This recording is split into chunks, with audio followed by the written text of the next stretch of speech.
ఎవరిదబ్బా ఇది? కొత్త నెంబర్ పడింది. Hello, hi baby, how are you? Baby బాగానే ఉన్నా, బాగున్నా. నువ్వు బేబీ ఎవరు? నేను ఎవరైతే నేమ్లీ బేబీ, నువ్వు చాలా హ్యాండ్సమ్ గా ఉంటావు. నేనా? అది నేను పుట్టాను. సర్లే, ఎక్కడ ఉంటావు బేబీ? అసలు నా నెంబర్ నీకైతే దొరికింది. ఎవరు బేబీ నువ్వు? ఇంతకు నీ డీటెయిల్స్ చెప్పోసారి. నా డీటెయిల్స్ కావాలా? నా డీటెయిల్స్ కావాలా? చెప్పవా?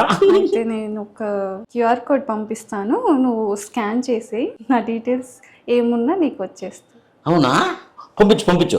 వాట్సాప్లో హాయ్ అని పెడతా చూడు. హాయ్ బేబీ, లవ్ సింబల్ కూడా పంపిస్తే. అబ్బా, క్యూఆర్ కోడ్ పంపించింది ఆ పిల్ల. ఉండు, క్యూఆర్ కోడ్ స్కానర్ పెట్టి.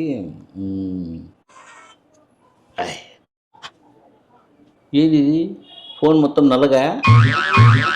ఏంది అకౌంట్లో నుంచి 30,000, 40,000, 50,000, 60,000.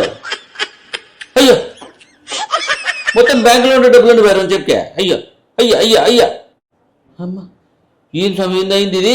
అయ్యో, ఉండు, పోలీసు వాళ్ళకి ఫోన్ చేద్దాం. సైబర్ క్రైమ్ నెంబర్ ఎంత? 1930నా? సార్ నమస్తే సార్, నా పేరు డాక్టర్ హరిప్రసాద్ సార్. చెప్పండి సార్ ఏం లేదు సార్, ఇందాక ఎవరు అమ్మాయి ఫోన్ చేసి హాయ్ బేబీ అనింది. అంటే నేను చెప్పండి అంటే, నా డీటెయిల్స్ కావాలంటే క్యూఆర్ కోడ్ స్కాన్ చేయనా? నేను క్యూఆర్ కోడ్ స్కాన్ చేసినాను సార్. బ్యాంకులో డబ్బులు ఉంటే 1,90,000 పోయింది సార్ నాది. ఏందండి, అమ్మాయి క్యూఆర్ కోడ్ పంపిస్తే మీరు యాక్సెప్ట్ చేస్తారా? ఇంకా డబ్బులు ఏమవుతుంది? అమ్మాయి మాట టోనీని మీ ఇష్టం వచ్చిన డబ్బులు పోతాయి, ఇవేం పోవు. సార్ అదేదో క్యూఆర్ కోడ్ మీకు పంపిస్తాను, అర్జెంటుగా స్కాన్ చేసి ఆ అకౌంట్ ఏదో బ్లాక్ చేయండి సార్, ప్లీజ్ సార్. పంపిండి. ఒక నిమిషంలో జీవితం ఇంత తారుమారైపోయా. హాయ్ బేబీ అనే, హాయ్ బేబీ అని అంత స్మూత్గా నరకు నేను టెంప్ట్ అయితే, అబ్బా క్యూఆర్ కోడ్ స్కాన్ చేస్తే డబ్బులు అనేవి. ఇదిగో మీరు కూడా ఎవరన్నా హాయ్ బేబీ, హాయ్ డార్లింగ్ అంటే టెంప్ట్ అయ్యి క్యూఆర్ కోడ్ స్కాన్ చేసేది, ఓటీపీలు పంపించేది చేయొద్దండి. ఇట్లా బొక్క పడుతుంది.